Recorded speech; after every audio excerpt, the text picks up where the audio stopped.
Russia's $250 million mobile counter-artillery radar system was supposed to let Russian troops protect themselves from Ukrainian missile attacks.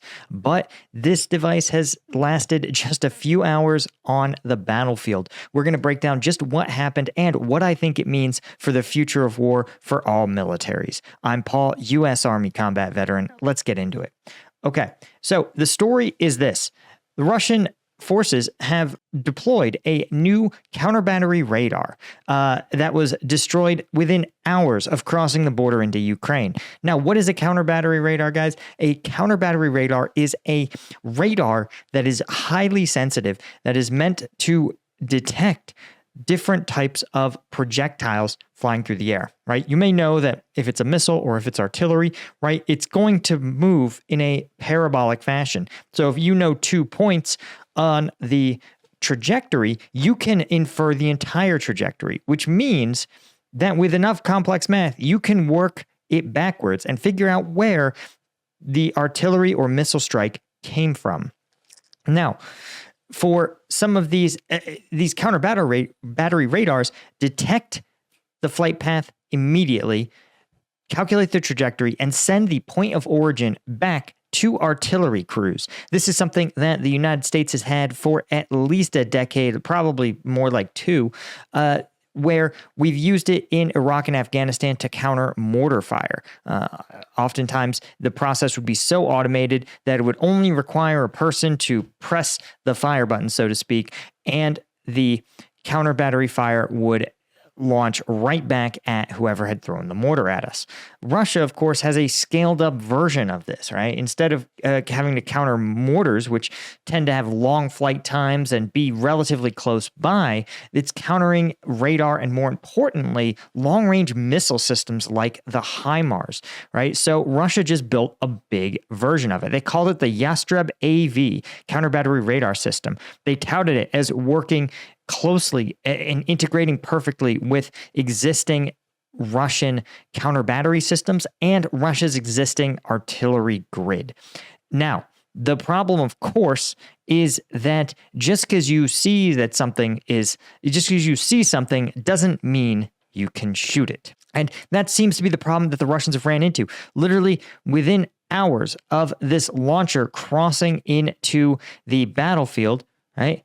In fact, it was publicly disclosed by the Russian state news agency RIA just on Tuesday. And within a few hours, Kiev's special forces in Ukraine said that Ukraine had taken out at least one of these Yastreb AV systems in an unspecified location in the south of the country with one of its HIMARS systems. Let's see if I can find a picture that won't get me demonetized on there. So the system, of course, running the Russians a cool $250 million, hit by most accounts a HIMARS strike, but it was observed, what I thought was really interesting, by a drone likely operated by Ukraine's special forces, which means, of course, they knew where to look. So what I sort of suspect happened is that the Ukrainians received a ballpark information or ballpark intelligence from the United States, who had signals intelligence and satellite intelligence that said, hey, we think the Russians are going to move their new counter-battery radar into this general region at about this time. Ukrainian special forces probably took that information and said, great, let's have some teams out there, run drones along the major roadways, and we'll find this thing. And that's what they did. And when they found it, they waited for it to park and stay static in one place.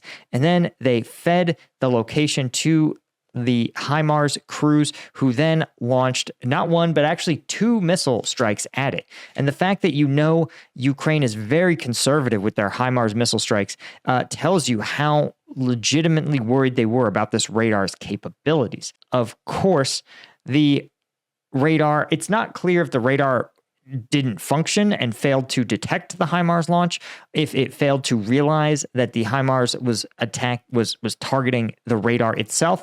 What I think is most likely is simply that it detected the radar but could not be redeployed fast enough to actually change its location from when the missile was detected to when the missile struck. right? Because remember, the thing with HIMARS is they're long range, they're very precise, but they cannot adjust mid-flight. When you fire that HIMARS, it's going to hit the calculated point. So if the target moves out of it like a vehicle, then it's right back to square one. So Russia seems to have learned the hard way an important lesson, actually two lessons. And we are going to talk about what those lessons are in just a second. But first, of course, you guys know it's New Year's. And if you are have resolutions like I do, you need a secret weapon to supercharge your ability to get things done. That is where Strike Gum comes in. Strike Gum is the zero sugar energy drink alternative with just zero sugar, 15 calories in each piece. But more importantly, this little piece, 90 milligrams of caffeine and 100 milligrams of alpha. So if you're looking for the energy you need to crush your workouts, get your hustle on, or just achieve your goals, look no further. Check us out at strikegum.com. And best of all, of course, we have a New Year's sale. So free shipping on orders over $70 in the US and over $100 internationally.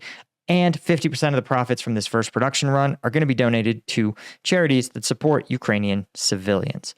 So check us out, strikegum.com. Okay, let's talk about the two lessons to take away from this. The first for Russia is that you should stop touting publicly your new gee-whiz tech. Yes, Russia definitely needs to put out propaganda to their own people about the efficacy of the Russian armed forces, because obviously it's tremendously disheartening for the Russian public to see their armed forces struggle against a force like Ukraine, which Russian propaganda says is weak and ineffective, and that should be easy to roll over. The fact that it's been 2 years and there hasn't been really any substantive movement in the battlefield, right there should tell you that Russia needs to convince its public that it's producing these big gee-whiz, very high-tech weapons that are going to allow them to win the war, right? The casualties are pretty tremendous by most accounts, and so the Russian public really needs to see that Russia's trying to protect its troops.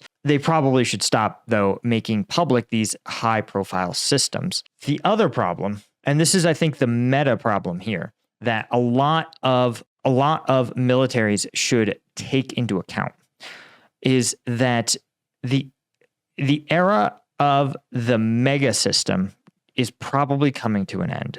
What do I mean by this? Well, in a lot of militaries over the last 30 or 40 years, they've relied on mega systems. These are highly complex systems that do many, many things that rely on cutting-edge technology to do these things as efficiently and effectively as possible. What that means is stuff like a supercarrier, right? It contains tons of aircraft. It contains a tremendous amount of military capabilities. But it needs to be protected by these whole carrier strike groups. And in turn, these carriers, you can only produce like 12 of them. The United States, the biggest country in the world, most countries can field 1 or 2 aircraft carriers. That's how complex an operation these things are. The problem, and it's similar to anything else, right? Look at the F-35, right? We have maybe a few hundred of them, and they're supposed to be the greatest aircraft ever fielded. It's stealthy and immune to everything, and it cooks your breakfast while you're bombing Syrian SAM sites or whatever. The issue is that in the future of war, every one of these systems, right, will have something that can counter it for cheaper, period. The Chinese all have been trying to build a carrier killer missile for years. In fact, we saw 10 years ago, they had mock-ups in the deserts of a supercarrier that they were trying to train this missile to hit as it moved. And, by most accounts, China hasn't abandoned the program. So it seems highly likely that China's $1 million missile might take out our $12 or $15 billion carriers. Similarly, if modern man-pads, man-portable air defense systems, can probably take out an F-35 if they can get a visual lock, if they can get a heat signature, right? You can't conceal the heat signature of an engine. So the question is, right, you have these systems, but if they can all be destroyed by cheap counter systems, then should you really be building them? And this is the lesson that Russia is learning, right? A HIMARS missile is what, $600,000? And it just took out $250 million system that Russia built. It's going to take Russia a long time to build more of these radar systems. And Ukraine has shown that if they can't survive a few hours on the battlefield, there's no chance that any subsequent one they deploy will last more than a couple of weeks. So the takeaway to me is that the era of the gee-whiz super system needs to come to an end. It needs to be replaced with workmanlike, high-functioning, capable, mass-producible formations, right?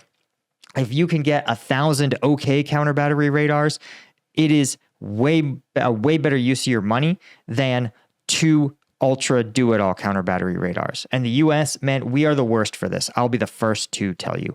Anyway, that is all I had, guys. As always, thank you so much. Be sure to hit like and subscribe. Tell the YouTube algorithm that this is good content. I appreciate you guys so much, and I will see you in the next one. Cheers.